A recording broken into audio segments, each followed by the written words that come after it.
اصولوں کے ابلیس ہم سب کی طرف سے آپ سب کی خدمت میں سلام پہنچے۔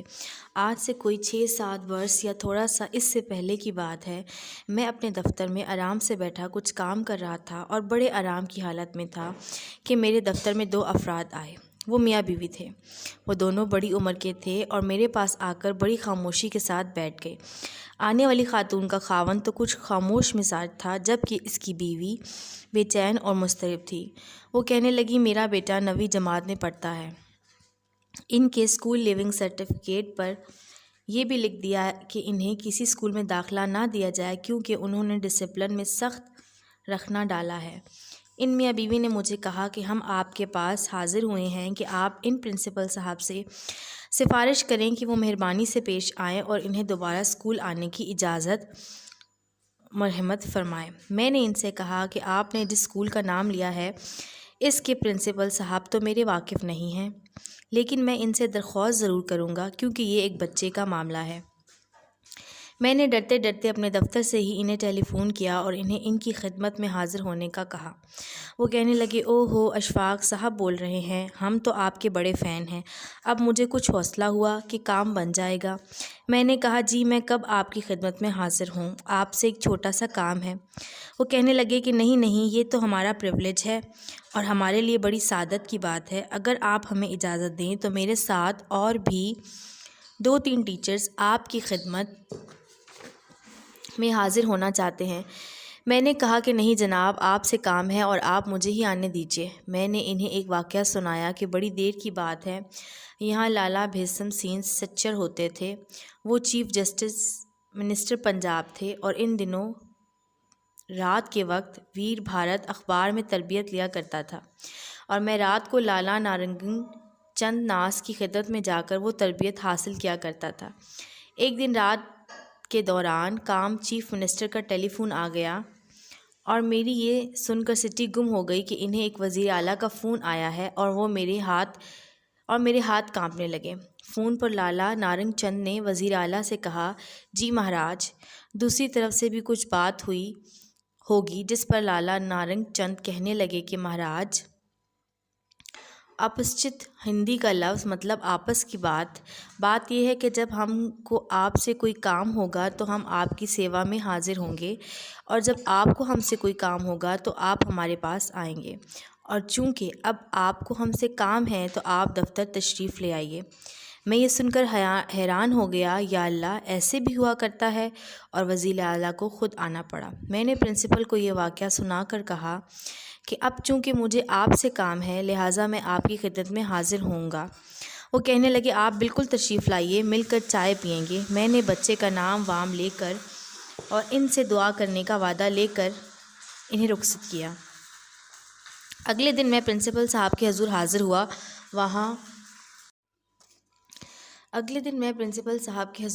ہوا۔ وہاں ان کے پاس اور کئی استاد بھی بیٹھے تھے۔ وہاں میرے ڈراموں کی بات ہوتی رہی، ادھر ادھر کی بھی باتیں ہوئیں اور میں دبکا بیٹھا اس بات کا انتظار کرتا رہا کہ جیسے ہی موقع ملے اپنے آنے کا مقصد عرض کروں، مسکراتے ہوئے۔ جب ذرا خاموشی ہوئی تو میں نے انہیں کہا کہ میں جس مقصد کے لیے آپ کی خدمت میں حاضر ہونا چاہتا تھا، میں اس کا اظہار کرتے ہوئے آپ سے تھوڑا ڈرتا ہوں، لیکن میں اظہار ضرور کروں گا کیونکہ یہ بچوں کے مستقبل کا معاملہ ہے، اور ساری بات سنائی اور ان کی سخت حکم سے انہیں آگاہ کیا۔ انہوں نے میری بات سن کر کہا کہ اشفاق صاحب، وہ جو فیصلہ کر چکے اب واپس نہیں لیں گے، اور آپ سے بھی توقع رکھتے ہیں کہ اس کی حمایت کریں اور عمل کریں۔ میں نے کہا کہ دیکھیے، وہ بچہ ہے اور وہ بہت شرمندہ ہے۔ میں سمجھتا ہوں کہ جو دوسرا بچہ جس کے ساتھ اس نے جھگڑا کیا وہ بھی اپنی جگہ شرمندہ ہوگا، آپ ان کو معاف کر دیں۔ انہوں نے کہا، نہیں اشفاق صاحب، یہ اصول کی بات ہے۔ میں نے کہا، دیکھیے، کبھی کبھی اصول چھوڑ بھی۔ انہوں نے کہا کہ نہیں، اصول چھوڑنے سے ہمارے ملک کو بڑا نقصان پہنچا ہے، لہٰذا اب وہ اصول نہیں چھوڑیں گے۔ میری بڑی دیر تک ان سے بحث ہوتی رہی۔ وہاں موجود ان کے دوسرے ٹیچرز بھی کہنے لگے کہ اشفاق صاحب، آپ تو رائٹر ہیں، آپ کو اصول توڑنے پر مصر نہیں ہونا چاہیے۔ میں نے ان سے کہا کہ آپ سب ٹھیک ہیں اور آپ کی ذمہ داریاں ہیں، لیکن اصول کی بھی کچھ سطحیں ہوتی ہیں۔ لیکن انہوں نے کہا کہ ہم اصولوں پر سمجھوتہ نہیں کر سکتے۔ جب انہوں نے 2 مرتبہ یہی بات دہرائی تو میں نے کہا کہ جی یہ فقرہ تو سیاست دان بولتے ہیں، آپ تو استاد ہیں، اور استاد کے منہ سے یہ فقرہ مجھے تو کچھ اچھا نہیں لگتا۔ اس پر وہ کہنے لگے کہ آپ کا کیا مطلب ہے اس بات کا، کیا اصولوں کے ساتھ سمجھوتا کر لیا جائے؟ میں نے کہا کہ میں یہ بھی نہیں کہتا، لیکن اتنا سخت ہونے کا بھی میں اعلان نہیں کر سکتا جیسا کہ آپ کر رہے ہیں۔ وہ کہنے لگے ہرگز وہ اپنے اصول نہیں توڑیں گے۔ جب وہاں کچھ تلخی بڑھ گئی لیکن مہذب پن اب بھی قائم تھا، وہ کہنے لگے کہ دیکھیے کہ آپ یہ کیسے کہہ سکتے ہیں کہ اصول توڑ دیے جائیں؟ اتنا بڑا انسٹیٹیوشن جو ہم نے بنایا ہے، تو کیا یہ اصولوں قاعدوں کے بغیر ہی چلے گا؟ میں نے کہا کہ سر، اگر آپ بہت زیادہ اصولوں کو ماننے لگے اور بہت زیادہ اصولوں پر کاربند ہو گئے تو زیادہ سے زیادہ آپ ابلیس کے لیول تک جا سکتے ہیں، اس سے اوپر نہیں جا سکتے۔ اس پر تمام حاضرین پروگرام زاویہ ہنستے لگتے ہیں، کیونکہ ابلیس نے ڈکلیئر کیا تھا کہ میں اصول پر قائم رہوں گا۔ اللہ سے اس نے یہی کہا تھا کہ اے اللہ، میں اصولوں پر سمجھوتا نہیں کر سکتا۔ اس پر اس سے اللہ نے کہا کہ تو دفع ہو جا اور یہاں سے نکل جا۔ وہ کہنے لگے کہ کیا پھر اصولوں کو چھوڑ دینا چاہیے؟ میں نے کہا کہ پرنسپل صاحب، اصول کو نہیں ماننا چاہیے، اصول ساز کو ماننا چاہیے۔ جب وہ کہہ دے کہ آج سے تمہارا قبلہ یہ نہیں ہے، دوسری طرف منہ کر لو، تو اس حکم پر نماز پڑھتے پڑھتے گھوم جانا چاہیے۔ میری اس بات پر کہنے لگے نہیں، وہ ابلیس کی بات اور تھی۔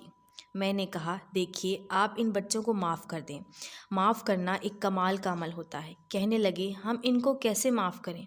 میں نے کہا کہ جیسے آپ نے انہیں سزا دی تھی ویسے ہی معاف کر دیں، اور جیسے انہوں نے پریئر کے وقت لڑائی کر کے سزا لی تھی، آپ ایسے ہی وقت انہیں حاضر کریں اور بچوں کے سامنے کہیں کہ میں نے انہیں سزا دی تھی، اب یہ اپنے کیے کی معافی مانگتے ہیں اور شرمندہ ہیں، اب ہم ان کو معاف کرتے ہیں۔ کہنے لگے نہیں، ایسا نہیں ہو سکتا۔ میں نے کہا سر، آپ ان کے استاد ہیں، آپ ان کو اصولوں کی تعلیم دیں گے، آپ ان کو زندگی بسر کرنے کے طریقے بتائیں گے، آپ ان کو رجڈ رہنے کا اصول بھی سکھائیں گے، معاف کرنے کا اصول بھی آپ ہی بتائیں گے، میں یا ان کے والدین تو نہیں بتا سکتے، یہ کام تو استاد ہی بتائے گا۔ میں نے کہا دیکھیے، اگر یہ بچہ کسی طرح سے آپ کے ہاتھ سے نکل کر بیرون ملک چلا گیا، وہاں جا کر اس نے تعلیم حاصل کر لی اور یہاں آ کر CSS کا امتحان پاس کر کے شیخو پورہ یا کوہاٹ کا ڈپٹی کمشنر لگ گیا، اور اسے تو معاف کرنا آتا ہی نہیں ہوگا اور کسی نے سکھایا ہی نہیں ہوگا، تو پھر اب وہ کیا کرے گا اور انسانیت کو معاف کیسے کرے گا؟ وہ کہنے لگے اشفاق صاحب، آپ کی دلیل تو ٹھیک ہے، لیکن ہم ایسا کر نہیں سکتے۔ میں نے کہا کہ آپ ان کی تعلیم و تربیت کیسے کرتے ہیں؟ وہ ایک استاد کی طرح اشارہ کر کے کہنے لگے کہ آپ اشفاق صاحب کو بتائیں۔ وہ ماسٹر صاحب بتانے لگے کہ ہماری 8ویں جماعت کی کتاب میں معاف کرنے کا فلاں فلاں واقعہ ہے۔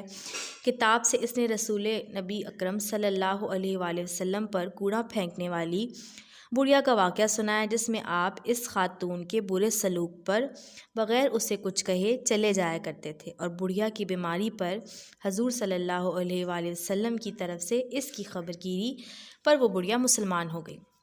میں نے کہا سر، یہ تو آپ نے چلیں پڑھا دیا، آپ نے بچوں کو پریکٹیکل کب اور کہاں کرایا کہ بچوں جو معافی حضور اکرم صلی اللہ علیہ وآلہ وسلم نے اس بڑھیا کو دی وہ اس طرح سے تھی؟ وہ استاد کہنے لگے کہ جناب، ہم تو بچوں کو صرف کتابی علم ہی دیتے ہیں، عملی نہیں۔ وہ پرنسپل تب تو میری بات نہ مانے، لیکن اللہ کا شکر کہ انہوں نے گھر جا کر کچھ سوچا اور تیسرے دن مجھے فون کیا اور کہا کہ آپ کی باتیں ٹھیک تھی، لیکن میری تربیت ایسی نہیں ہے۔ میں نے کہا کہ جی، میں آپ کا احترام کرتا ہوں اور یہ بڑی خوشی کا مقام ہے کہ آپ انہیں معاف کر رہے ہیں۔ وہ مجھے کہنے لگے کہ اس معافی اور اس بارے دلائل دینے کی بات آپ کے ذہن میں کیسے آئی؟ تو میں نے ان سے کہا کہ جی، یہ باتیں یا خیال میرے ذہن سے نہیں نکلا اور یہ میری بات نہیں ہے۔ ایک دفعہ میری تھائرائیڈ گلینڈ بڑھ گیا تھا، تو سرجن نے کہا کہ اگر اسے چیرا دے کر نہ نکالا گیا تو یہ خطرناک صورتحال اختیار کر سکتا ہے۔ تو جب میں سرجری کروانے کے لیے آپریشن تھیٹر میں لیٹا تو وہاں ایک نرس تھی جو بڑی ہی اچھی، پیاری اور ذہین تھی۔ اس کا نام فرخندہ تھا، معلوم نہیں اب کہاں ہو گئی۔ وہ مجھ سے باتیں کرنے لگی۔